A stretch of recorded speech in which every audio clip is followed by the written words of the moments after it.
往哪里跑？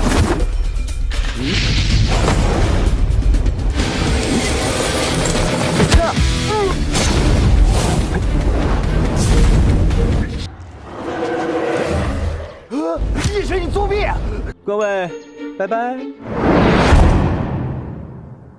Melanjutkan part sebelumnya, Yasuan memutuskan untuk pergi ke pasar dan membeli bahan-bahan yang diperlukan untuk membuat ramuan.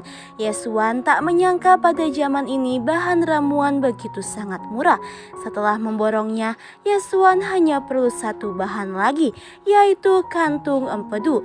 Setelah menemukannya, ternyata barang itu cukup mahal karena untuk menemukannya saja cukup sulit, yang membuat Yasuan pun memberitahu orang itu bahwa dia menggunakan metode yang salah. Lalu Yasuan memberikan pengetahuannya untuk mendapatkan lebih banyak kantung empedu di hutan, tapi dengan syarat dia harus memberikan secara cuma-cuma kantung empedu tersebut kepadanya. Setelah menjelaskan, pedagang itu sangat terkejut dengan pengetahuan yang dimiliki Yasuan. Bahkan Yasuan mengetahui bahwa pedagang itu memiliki penyakit yang membuat energinya menurun. 你怎么？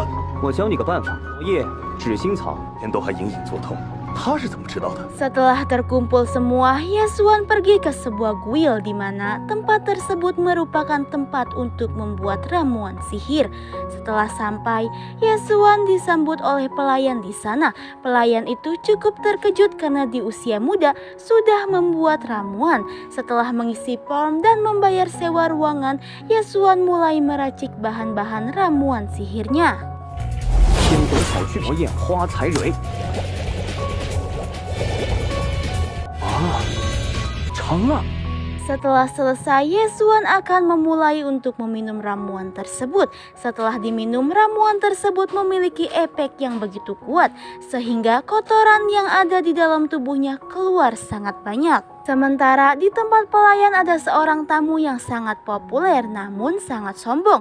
Orang tersebut adalah ahli ramuan yang akan memesan tempat di sana. Namun saat dicek ternyata semua ruangan penuh. Lalu pelayan yang bernama Anna memberitahu bahwa ada seorang anak muda yang memesan dan sebentar lagi akan selesai. Tapi temannya memberitahu bahwa itu melanggar aturan. Namun karena orang itu sangat sombong, dia pun berniat ingin menghampiri Yasuan ke ruangannya. Yasuan yang berhasil mengeluarkan kotoran, dia pun merasa terlahir kembali. Kini dia mempunyai kekuatan fisik yang sebanding warrior tingkat 2 serta memiliki banyak elemen sihir di tubuh. Dengan begitu, Yasuan dengan mudah menerobos penyihir tingkat menengah. Tak lama kemudian, ahli ramuan sombong langsung membuka pintu dan langsung mengenalkan diri kepada Yasuan dan memberikan koin emas kepadanya dan menyuruhnya untuk segera pergi. Dengan ancang-ancang, Yasuan langsung menendang orang tersebut hingga terpental. Orang itu pun langsung menyerang Yasuan dengan teknik sihir bola apinya. Seketika orang-orang di tempat tersebut mendengar kegaduhan yang terjadi di ruangan Yasuan dan segera melihat pertarungan Yasuan. Namun pertarungan tersebut pun dihentikan oleh manajer di sana dan langsung menyuruh mereka untuk segera keluar dari tempat itu. Setelah keluar, Yasuan mengejek manajer tersebut bahwa dia tidak bisa menangani permasalahan dengan bijak dan tidak melihat siapa yang salah dan siapa yang benar. Manajer Gu pun menahan Yasuan yang ingin hendak keluar. Namun seketika manajer Gu terkejut setelah merasakan aura yang sangat mengerikan dari Yasuan yang membuatnya bertanya-tanya. 好可怕的气势！老子身体里藏着什么？ Lalu Yasuan memberitahu manajer Gu bahwa dirinya lebih dulu menyewa ruangan tersebut dan belum sempat waktunya habis, tiba-tiba mereka membuka pintu dan langsung mengganggunya. Anna yang merasa salah mencoba membela diri, namun orang-orang yang menyaksikan di sana berkata bahwa Anna memang membawa penyihir sombong tersebut ke ruangan Yasuan. Manajer Gu yang mendengar hal tersebut langsung memarahi Anna dan menyuruhnya untuk meminta maaf. Namun Yasuan tetap mengkritik manajer Gu yang tidak bisa menyelesaikan masalah dengan bijak. 来人，将这个废物扔出去！呐！从现在起，你不是我们。不要，大人！现在都给我出去！ Setelah kejadian tersebut, manajer Gu mencium aroma ramuan sihir Yesuan.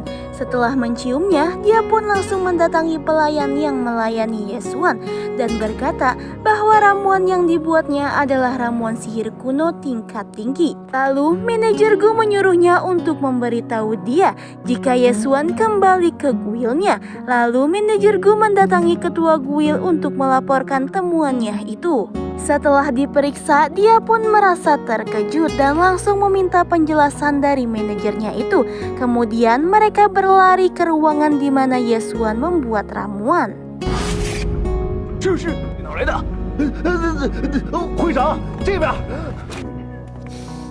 Dia pun memuji bahan-bahan yang digunakan karena bisa membuat ramuan yang begitu luar biasa dan bisa membuat orang terlahir kembali serta membuat warrior tingkat 2 bisa meningkat cepat menjadi warrior tingkat 3. Ketua guil pun menyebut orang yang membuat ramuan itu adalah seorang grandmaster. 这小子真是个天才，得赶快查出他的身份才行。 Scene pun berpindah di mana Yesuan sangat bersemangat dengan menyebarnya banyak sihir di dalam tubuhnya. Setelah sampai di asrama, Chen Nan mencium bau yang tidak sedap di tubuh Yesuan. Kemudian Yesuan pun membersihkan dirinya. Setelah itu Yesuan memberitahu bahwa Guru Yun mencari. Tak lama Guru Yun muncul dan langsung membawanya ke ruangan kepala sekolah. 云老师，你可不可以轻一点？ Di sana, Yesuan melihat bahwa kepala sekolah sedang membuat ramuan. Yesuan menegurnya, jika dia campur maka itu akan meledak. Tak lama ucapan Yesuan pun terjadi. 这种失误。 Lalu kepala sekolah segera menghampirinya dan langsung bertanya-tanya mengapa campurannya bisa meledak. Yesuan menjelaskan bahwa kedua bahan yang dicampur sangat bertentangan dan mudah meledak. Tak hanya itu, Yesuan juga menjelaskan bahwa metode pemurnian yang digunakan juga salah. Lalu Yesuan menjelaskan metode yang benar dengan rincinya. Seketika kepala sekolah pun langsung menghormati Yesuan. Setelah itu, kepala sekolah menjelaskan kenapa dia menghormati Yesuan. Dia menganggap semua orang itu sama. Jika dia mengalami kesulitan, dia tidak sungkan untuk bertanya kepada siapapun. Bahkan jika orang itu berada di bawah martabatnya. Dengan selalu rendah hati dan menerima masukan orang lain, maka itu akan membuatnya bisa menjadi seperti sekarang.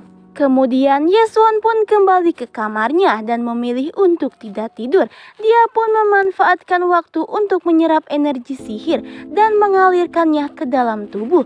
Yesuan melakukan meditasinya sampai pagi hari. Lalu Chen Nan memberitahu Yesuan bahwa hari ini giliran kelas instruktur Tong untuk melatih bela diri mereka. Saat sedang berkumpul di lapangan, instruktur menjelaskan menjadi penyihir saja tidak cukup karena untuk menjadi penyihir kuat harus bisa bela diri dan memiliki fisik yang kuat. Karena jika di alam liar dan bertemu dengan pendekar pedang, mereka harus bisa melawannya dengan bela diri. Lalu gurunya menyuruh seluruh murid untuk berlari mengelilingi lapangan sebanyak 100 putaran. Lalu Guru Tong kedatangan Guru Zhou yang mengejek metode pembelajarannya yang dianggap unik. Lalu mereka berdua melihat Yesuan berlari dengan tidak biasa. Guru Zhou mengenal Yesuan yang dikenal dengan murid sampah. Tapi sekarang bertolak belakang dengan apa yang mereka pikirkan. Justru Yesuan terus berlari tanpa lelah dengan menjadi urutan pertama. Karena tidak terima muridnya disebut sampah, Guru Tong pun mengajak Guru Zhou untuk bertarung. Lalu tiba-tiba dan film pun bersambung. Gimana menurut kalian? Makin seru bukan? Jika kalian ingin melanjutkan series ini, tolong komen yang banyak ya. Dan jangan lupa untuk tekan tombol like, share, and subscribe. Juga nyalain loncengnya biar kalian gak ketinggalan video-video terbaru dan menarik lainnya dari channel ini. Thanks for watching and see you the next video guys.